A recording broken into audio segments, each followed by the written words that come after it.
Hey, tú, ¿sabes qué hora es? Es la hora de estudiar.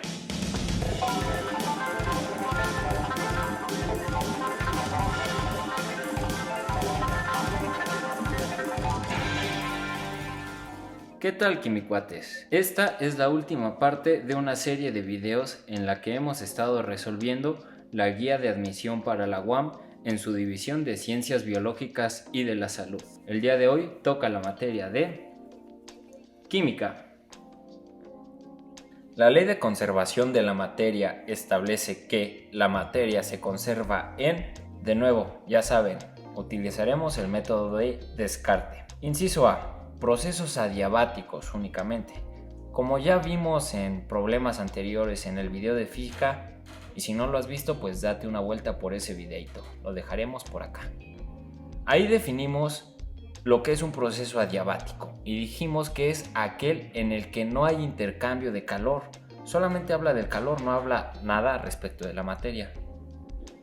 Inciso B, procesos isotérmicos. En ese mismo video de física que te comento, también definimos que un proceso isotérmico es aquel en el que la voz de Lolita Ayala de nuevo. Un proceso isotérmico es aquel en el que la temperatura permanece constante. Por lo tanto, este tampoco es. Ya descartamos los primeros dos incisos. Eso nos deja los últimos tres. Vamos a ver, tenemos que o la ley de conservación de la materia se cumple solo en los sistemas cerrados o en los sistemas abiertos o en cualquier proceso y en cualquier sistema. Pues fíjate, si ya descartamos estos dos procesos, pues por ende el principio de conservación de la materia también se puede descartar aquí, porque aquí me habla de cualquier proceso incluyendo estos. Ya reduje mis opciones a dos. Ahora vamos a ver qué es un sistema cerrado y un sistema abierto, para lo cual voy a hacer uso del superpoder que es la imaginación que todos tenemos. Así que imagínate un tanque de agua y que por este tanque corra una tubería. Si lo viéramos como en tres dimensiones, pues aquí estaría el tanque y aquí habría una sección transversal de la tubería. Por ejemplo, tomemos esta región. Ahora, la definición de sistema cerrado, pues como su nombre lo indica, es aquel sistema termodinámico en el que no hay flujo de materia, es decir, que está cerrado y no intercambia, no entra ni sale materia. Esa es la definición de un sistema cerrado. La definición de un sistema abierto, pues es aquel en el que sí hay flujo de materia. Por ejemplo, el flujo de materia a través de una sección transversal de una tubería de gas o de agua. Por lo tanto, la definición de sistema cerrado es aquel en el que no hay intercambio de materia. Por lo tanto, solo en este sistema se va a cumplir el principio de conservación de la materia. Respuesta correcta, inciso C. Los números cuánticos se simbolizan con las letras y aquí tenemos un montonal de letras en todos los incisos. Aquí es muy importante que tengas presentes los conceptos a los que se refieren cada una de ellas.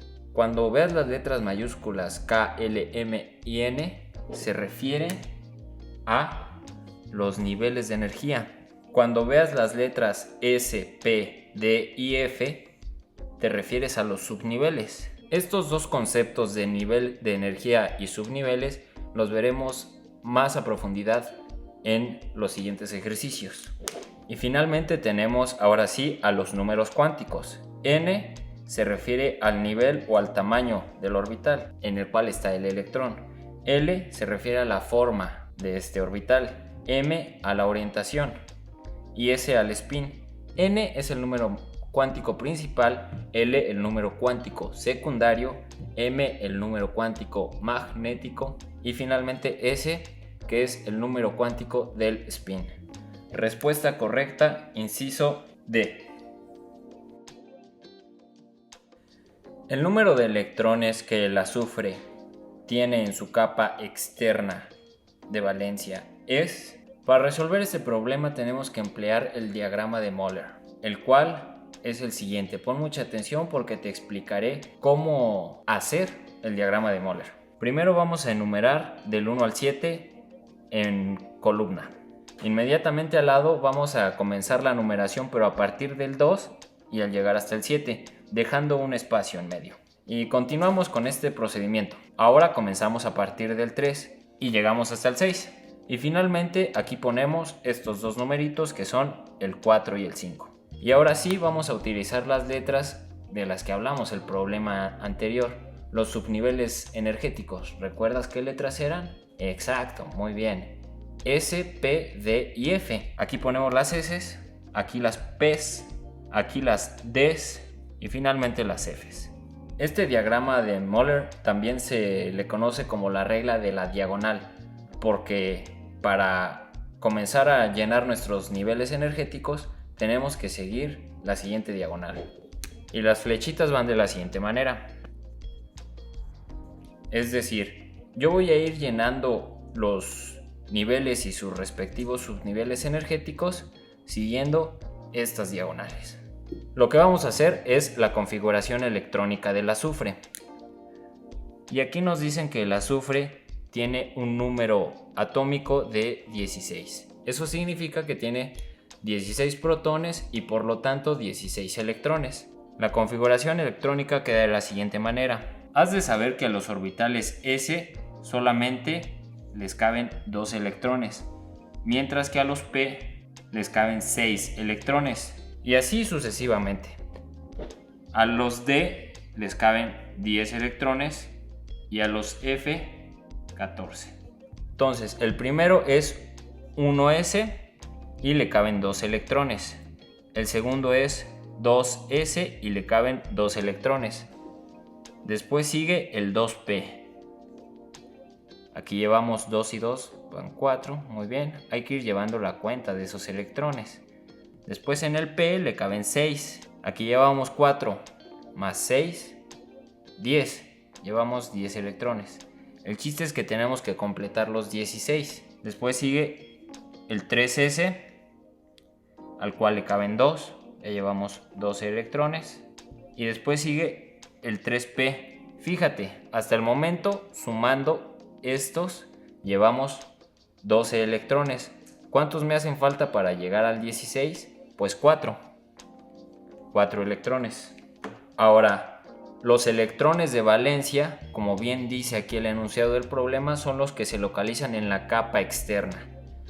Y como ya mencionamos tanto en el problema anterior como en este problema, los niveles de energía vienen dados por los números 1, 2, 3, 4, 5, 6 y 7. Entonces, el nivel más externo es el número más grande que veamos aquí. Tenemos 1, 2, otro 2 y finalmente tenemos estos 3. Pues eso indica que el nivel energético más externo es el 3. ¿Y cuántos electrones hay en este nivel energético? 4 y 2 son 6 electrones en la capa más externa, o también llamados electrones de valencia. Respuesta correcta, inciso C. Si reacciona un no metal con oxígeno, se obtiene. Para resolver esta pregunta hay que recordar el tema de nomenclatura de compuestos inorgánicos. Así que ahí les va una breve clase. Un óxido básico se forma por la unión de un metal y oxígeno. Un óxido ácido, o también llamado anhídrido, se forma por la unión de un no metal y oxígeno. Un hidróxido, o también llamado base, se forma por la unión de un metal, un oxígeno y un hidrógeno. Y finalmente los oxiácidos comienzan con hidrógeno, tienen un no metal en medio y terminan con oxígeno. Así que ahora que ya sabes la nomenclatura de compuestos inorgánicos, podrás decir que la respuesta correcta es el inciso C, anhídrido. ¿En cuál de los siguientes compuestos el nitrógeno tiene valencia de +3? Para resolver este problema hay que recordar el concepto de números de oxidación y ver cómo se aplica este a los compuestos. Y aquí te hago una nota muy importantísima. Obviamente en tu examen no vas a tener una tablita de los elementos periódicos, ¿cierto? Así que el único que te tienes que memorizar es el del oxígeno. el oxígeno siempre trabaja con número de oxidación -2. Sí llega a presentar un número de oxidación diferente, pero eso en reacciones muy específicas y ya en experimentos muy puntuales. Es decir, que a nivel bachillerato no se va a ver esto. Así que en la química que tú vas a ver en el examen, tienes que memorizarte que el oxígeno siempre trabaja con el número de oxidación -2. Ya que sabes esto, es más fácil contestar esta pregunta. Tomemos el inciso A, por ejemplo. Sabemos que el oxígeno trabaja con -2. ¿Y cuántos átomos de oxígeno hay? Pues hay 1, porque aunque aquí no lo veamos, ese subíndice que no se anota como un 1 significa que tengo que multiplicar esta carga de -2 por 1 y me da -2. Recordando que las moléculas tienden a ser eléctricamente neutras, la suma de las cargas del oxígeno más la del nitrógeno debe de equilibrarse, es decir, igual a 0. Ahora ya sé que el oxígeno trabaja con -2 y ahora aquí tengo el nitrógeno que tengo a un 2. Dos átomos de nitrógeno que deben de multiplicar a un número. ¿Quién debe ser ese número? Pues debe de ser 1, porque 2 por 1, 2. De manera que da igual a 0. Pero fíjate, este inciso no es correcto porque me piden que la valencia del nitrógeno sea de +3. Vamos con el inciso B. Sabemos que el oxígeno siempre trabaja con un número de oxidación de -2. Al multiplicar su número de oxidación por los átomos de oxígeno que hay, obtenemos -6. 3 por -2, -6, y esto debe ser igual a 0. Ahora 2 por cuánto, para que al sumarlo a -6 me dé 0. 2 por 3, 6. Esto es igual a 0. Y fíjate, aquí sí, el nitrógeno está trabajando con una valencia de +3. Por lo tanto, respuesta correcta, inciso B. ¿Los átomos en los compuestos se mantienen unidos por? Esta pregunta es conceptual. Tenemos que tener bien claras las definiciones para poder ir descartando las opciones. Les voy a dar la definición de cada uno de los conceptos que aquí aparecen. La polaridad se presenta cuando los elementos tienen diferente electronegatividad, por lo que la nube electrónica se deforma hacia el elemento más electronegativo, originando justamente polos en la molécula. Pero, ¿qué es eso de electronegatividad? Muy bien, la electronegatividad es la capacidad que tiene el núcleo del átomo para atraer hacia sí los electrones que forman parte del enlace químico. Valencia. Como ya se mencionó en problemas anteriores, los electrones de valencia son aquellos que están presentes en la capa más externa del átomo. Por lo tanto, son los que intervienen en los enlaces. Y ahora, el enlace. ¿Qué es un enlace? Pues el enlace justamente es esa fuerza que mantiene unidos a los átomos dentro de un compuesto. Y finalmente, energía. Que la energía, en última instancia, es la capacidad para realizar un trabajo. Y como bien dijimos, el enlace es esa fuerza que mantiene unido a los átomos en los compuestos. Por lo tanto, la respuesta correcta es el inciso D. El máximo número de enlaces covalentes que puede formar el fósforo es... Muy bien, ahí te va igual una super táctica para resolver este examen. Fíjate, tengo el fósforo que tiene número atómico 15. Justo un par de ejercicios atrás resolvimos una pregunta muy similar, pero con el azufre, que recordarás que tenía un número atómico de 16. Fíjate que se redujo en 1 el número atómico. Por lo tanto, esperamos que se reduzca en 1 los electrones de valencia que tiene, o la capacidad que tiene de formar enlaces. Así que si para el azufre me dio un resultado de 6, esperamos que para el fósforo me dé un resultado de 5. Vamos por ello. De nuevo, empleamos el diagrama de Moller y comenzamos a realizar nuestra configuración electrónica del fósforo. 1s2, 2s2, 2p6, 3s2 y vamos a contar cuántos electrones llevamos hasta el momento. 2, 4, más 6, van 10, 10 más 2, van 12 electrones. Y para llegar al 15 me hacen falta 3. Por lo tanto, si yo estaba en el 3s, sigue el 3p. Y en el 3p va a haber los 3 electrones que me hacen falta. Y lo mismo que en el problema anterior. Los electrones de valencia son los que están en la capa más externa y la capa está dada por los números, así que busco los coeficientes más grandes, que son el 3, y veo cuántos electrones hay en esas capas. En el subnivel S hay 2, mientras que en el subnivel P hay 3. Al sumarlos me da 5. Fíjate que acabo de comprobar lo que planteaba al inicio. Respuesta correcta, inciso A. La fórmula del bisulfito de sodio es... Para esta pregunta volvemos al tema de nomenclatura de compuestos inorgánicos. Así que voy a hacerte el favor de escribir enfrente de cada compuesto su nombre. Ya que tenemos la nomenclatura de cada compuesto, vamos a fijarnos en qué se parecen y en qué cambian.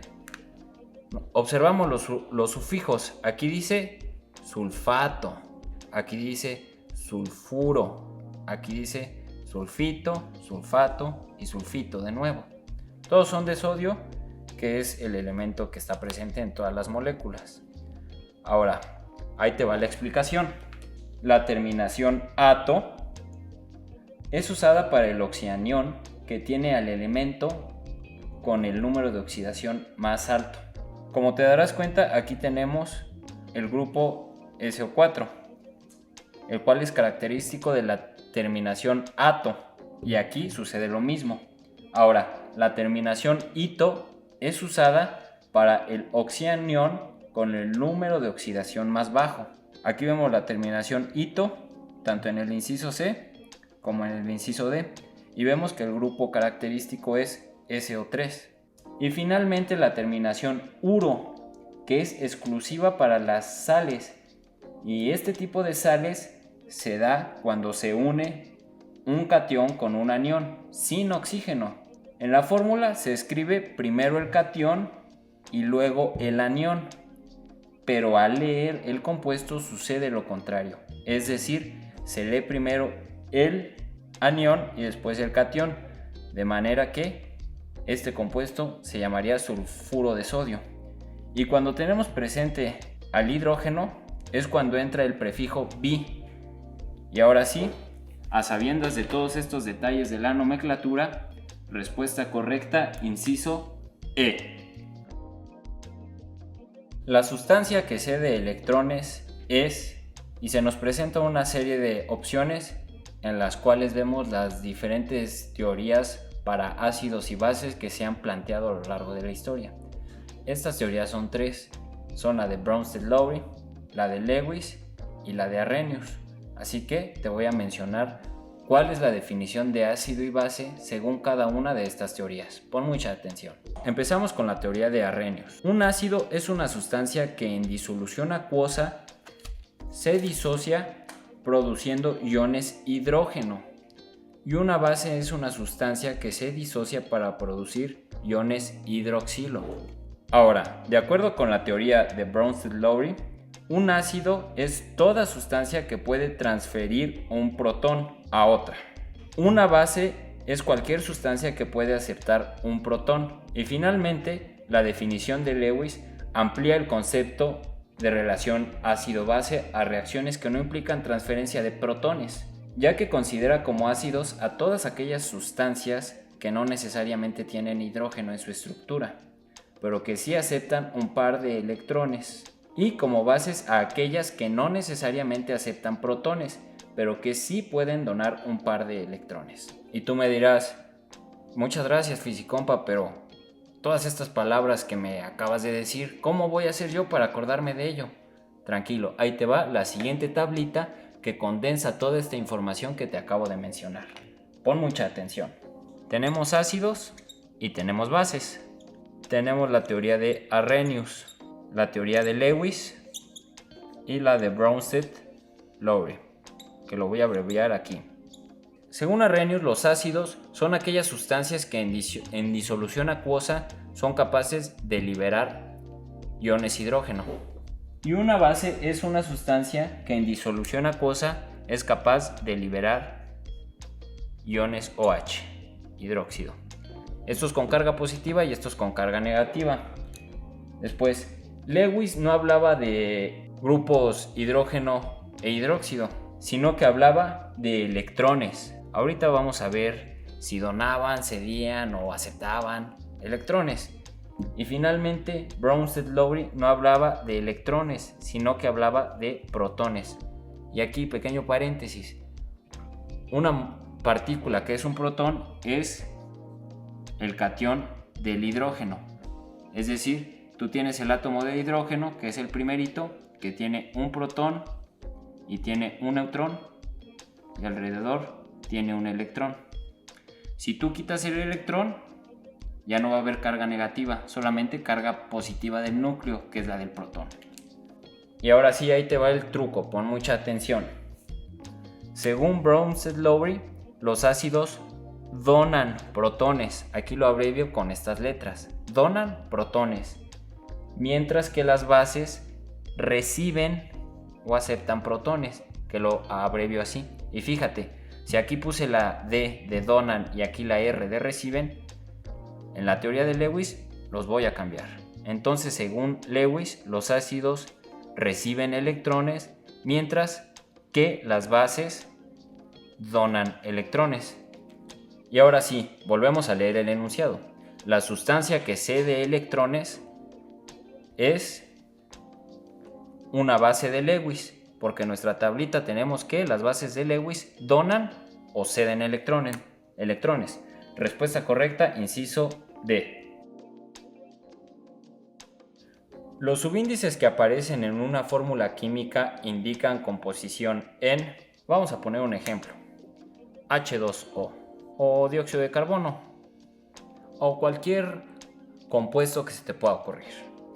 Los subíndices se refiere a estos numeritos que tenemos aquí abajo. Y mira, aquí lo que me dice es que yo tengo un átomo de oxígeno unido a dos átomos de hidrógeno. Entonces, los subíndices me dicen la cantidad de átomos que hay en una molécula de cada elemento. Pero no está dentro de mis incisos esa opción.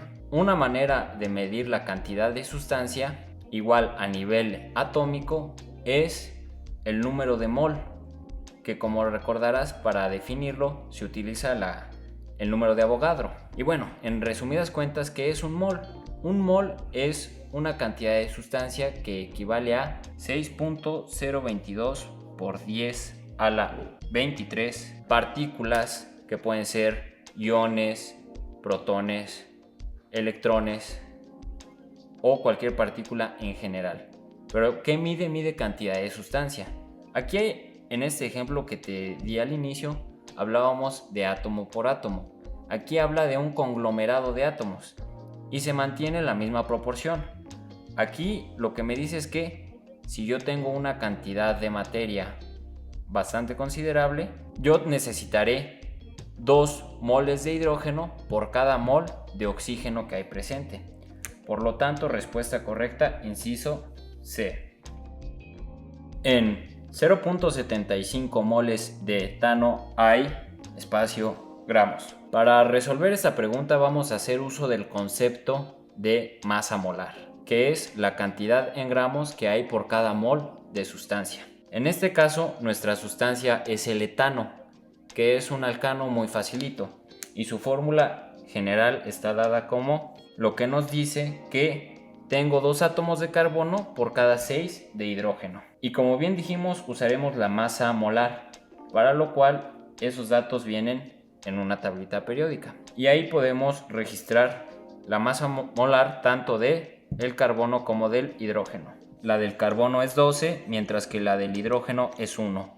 Ahora multiplico esta cantidad por el número de átomos que hay en la molécula. En el carbono hay 2 átomos, mientras que por el hidrógeno hay 6. 12 por 2, 24 y 6 por 1, 6. Sumo ambas cantidades para obtener la masa molar del compuesto y esto da 30 y las unidades son gramos por mol.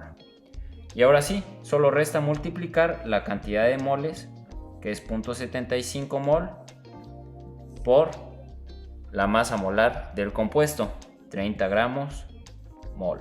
De manera que el mol se cancela y la respuesta es 22.5, inciso B. En la siguiente reacción, el elemento que se reduce es el Perfecto, aquí tenemos la reacción del lado izquierdo, los reactivos, del lado derecho, los productos. Y vamos a ver qué sucede, quién se oxida y quién se reduce. Comenzamos por anotar los números de oxidación que ya conocemos, como el del oxígeno, que nunca cambia. Quedamos que siempre es -2. Así como el del hidrógeno. Ya les dije que pueden buscar los números de oxidación en una tablita periódica. El del hidrógeno es 1, al igual que el del potasio.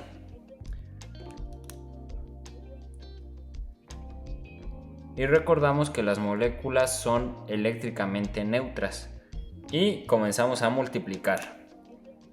4 por -2 me dará -8. 1 por 2 me dará 2. Y yo tengo que sumar otro número, que será el del azufre, de tal manera que sea igual a 0. Ahora, tengo 8 negativos y 2 positivos, pues tengo que poner aquí un 6, porque ahora sí, esta igualdad es cierta. Ahora, vamos a proceder a anotar en todos los azufres su número de oxidación de 6, porque ese no cambia a lo largo de la reacción. Ahora vamos con los productos y hacemos eso que acabamos de indicar. Y todas las igualamos a 0. Y hacemos el mismo balanceo de los números de oxidación en todas las moléculas que me sea posible. Por ejemplo, en la del agua. 1 por -2, -2. 2 por 1, más 2. 2 menos 2 es igual a 0. Esta pues ya quedó.